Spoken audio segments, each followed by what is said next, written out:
Brought to you by Agilus Diagnostics.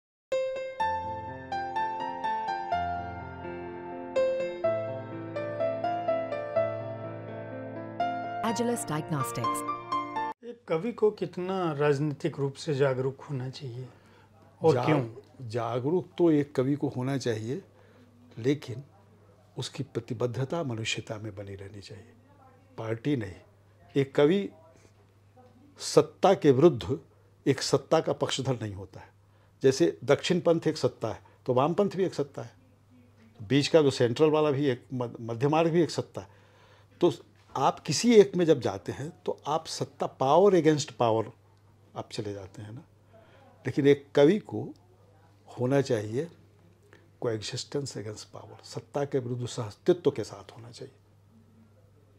सत्ता के विरुद्ध हम कोई सत्ता नहीं रचना चाहते। जैसे एक सत्ता है तो हमारे एक सत्ता ये है जो आ जानी चाहिए, ये कवि लेखक का काम नहीं। कवि का काम है सत्ता के विरुद्ध सहअस्तित्व को निर्मित करना। आपको लग सकता है कि बहुत अव्यवहारिक है, सत्ता तो बन ही जाएगी, तो बन जाए सत्ता, लेकिन हर बार सहअस्तित्व के हम साथ रहेंगे, हम हमेशा मनुष्य के साथ रहेंगे ना। सत्ता तो कोई ना कोई गलत बन जाएगी तो गलत भी करेगी। आपको ऐसा नहीं लगता, आपकी एक 2008 की एक कविता है सरकार, आपने उसमें लिखा है कि कविता को मैं पढ़ रहा हूँ अपने दर्शकों के लिए। सरकार झूठ बोलती है, जब कहती है कि वह झूठ नहीं बोलती तब और ज़्यादा झूठ बोलती होती है, और जब वह दावा करती है कि भले ही अतीत में झूठ बोल चुकी हो, इस बार बिल्कुल सच बोल रही है, तब वह सबसे खतरनाक झूठ बोल रही होती है। आपको ये नहीं लग रहा है कि आप व्यवस्था के विरुद्ध हैं, सरकार के विरुद्ध हैं, सत्ता के विरुद्ध हैं? आखिर आप किस लोकतंत्र की कामना करते हैं जिसमें सरकार ना हो, सत्ता ना हो? नहीं, ये नहीं कह रहा हूँ मैं। दो तरह की चीज़ें, अराजकता का पक्ष लेना और उदार लोकतंत्र के भीतर सतत प्रतिपक्ष को बनाए रखना, दोनों अलग अलग बातें। एक लेखक को अराजकता के पक्ष में खड़ा नहीं होना चाहिए, वो भी एक पक्ष है।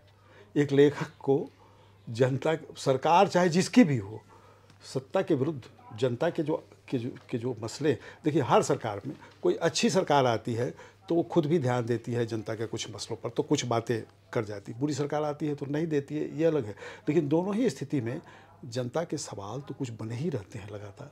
उन सवालों को निरंतर उठाने की ज़रूरत होती है। एक बुद्धिजीवी को, एक साहित्यकार को, एक संवेदनशील मनुष्य को हमेशा जनता के और जनता की उन आवाज़ों के पक्ष में होना चाहिए, खड़ा होना चाहिए और उसको उठाना चाहिए। हम व्यवस्था को ध्वस्त करने की बात नहीं कर रहे हैं, बेहतर बनाने की बात कर रहे हैं। हमारे लिए ये संकट नहीं है कि इस पार्टी की नहीं, इस पार्टी की सरकार बन जाए। हमारे लिए संकट ये है, हम ये चाहते हैं कि सरकार जो भी बने वो तो मैं नहीं बनाऊंगा, वो तो जनता चुनती है, लेकिन वो जनहित में काम करे और उसमें अहंकार नहीं हो।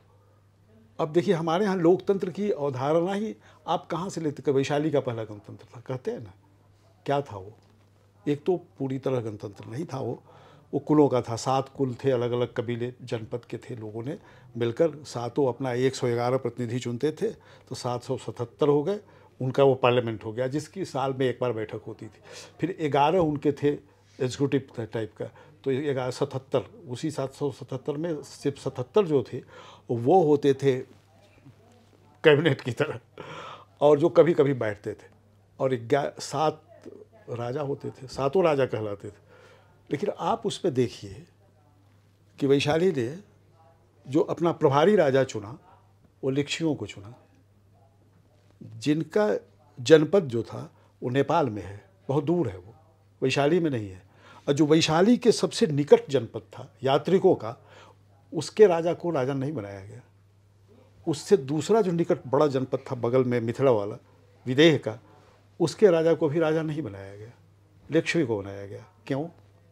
क्योंकि वो दूर था, कमज़ोर था, वो कब्जा नहीं कर सकता था, सत्ता वो लोकतंत्र को ध्वस्त नहीं कर सकता था।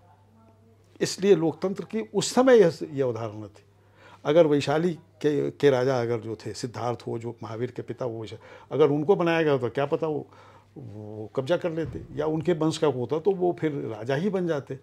तो ये अवधारणा थी कि लोकतंत्र में हमेशा जो प्रधान होता है उसको बहुत ताकतवर नहीं होना चाहिए, संवेदनशील होना चाहिए, समावेशी होना चाहिए, सबको लेकर चलने की क्षमता होनी चाहिए, अहंकार नहीं होना चाहिए।